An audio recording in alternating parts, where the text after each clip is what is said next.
Greetings, this is Tanya Martin, and this training is to go over adding a calendar, a district level calendar, and how to sign up for time on the district level calendar. Now, specifically, this is for the Brookview and Liberty Park libraries where the teachers self-sign up. However, it can be used for any of the district level calendars.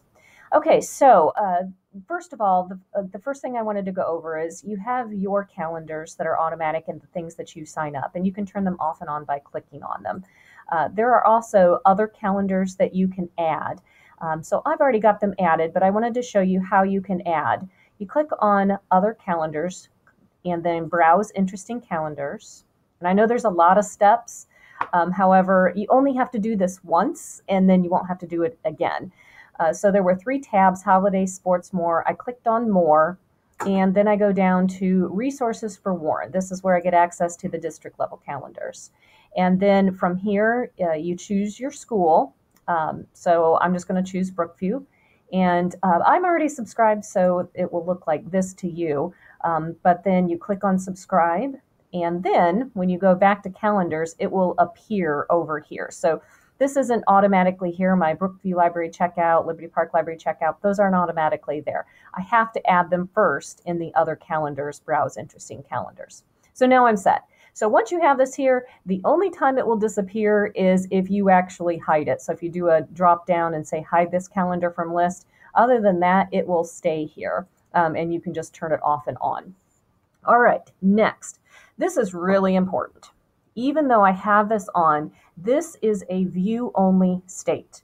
So it looks like I can click on something and add an event, but that is not correct. If I do click on it and add it, it is actually through my personal Warren calendar. It is not through the district calendar. You have to hyperlink your calendar with the district calendar, and I'm going to show you how to do that in just a second. But just keep in mind that from here, it is a view only. So if you want to view a calendar, you just click it on and off, and you can see who signed up for what during a particular time. Now, how do you sign up? Let's say you want to sign up for something on the calendar here. You want to assign your library time. You want to use the library. You actually do it for your calendar. So I'm going to turn this off just so it looks not as crowded. And apologies for my calendar. I know it looks a mess, but I know where everything is. So, okay, so here we are. And this is where I'm going to assign something. So let me go, maybe I'll have, oh, December is just as crowded. So let's go ahead and let's just pick a date that isn't as crowded. Let's just say I'm going to go on Sunday just so that it's easier to see for you. So I'm going to click on that date, and you can click on any of the dates.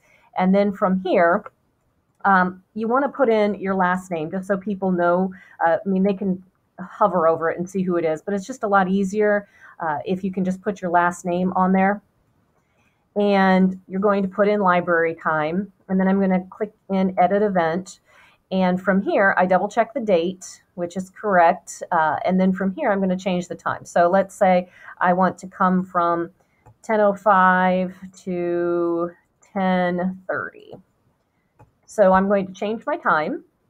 And then this is where you're going to hyperlink it. If you notice, you have interlocation. You can't just type in Liberty Park Library because that's just a text box. You need to go over here where guests, that's something you're probably familiar with, where you can just add a guest if you're going to invite another teacher, administrator, etc. But this one is one that you may not use as much. And this is where you hyperlink the calendar to your calendar. So I'm going to go to Rooms. And then again, you can use, it's the same thing, doesn't matter whether you're talking about Raymond Park or Creston or Brookview or Liberty Park, it functions the same way. So I'm just going to take this top one, which is Brookview. And then from here, if you notice, it's going to auto-populate. As soon as I click on this, it will click over here and auto-populate. Now again, I cannot just type in Brookview Library Checkout because that would just be text. I actually have to hyperlink it from Rooms, clicking on it, and then it comes over here. So then after here, I can just say save. And if you notice, it is now on the 12th over here. So let me turn off my calendar. And I signed up, I hyperlinked Brookview's. So I'm going to turn on this one. And if you notice, now it is over here. I cannot delete from here either, because remember, this is just a view only. So when I click on it from the Brookview library, it'll just say more details. I can't change it or delete it from here. This is view only. So if I need to change the time or if I need to delete it, I turn on my calendar, and I'm just going to turn this one off just because it'll make it look a little bit easier to see. And then if I want to change the time, I can edit it to change the time, or I can say delete. So let me turn this one on so you can see it again. Now watch, if I delete it from here, it's going to disappear. The gray will disappear too. So I'll delete it from here. And then if you notice, it automatically deletes from the library calendar. So I hope that helps. If you have any questions, please email me at tmartin. But the two things to keep in mind is that after you add this one's view only, you need to add an event from your calendar and hyperlink it. Thanks so much.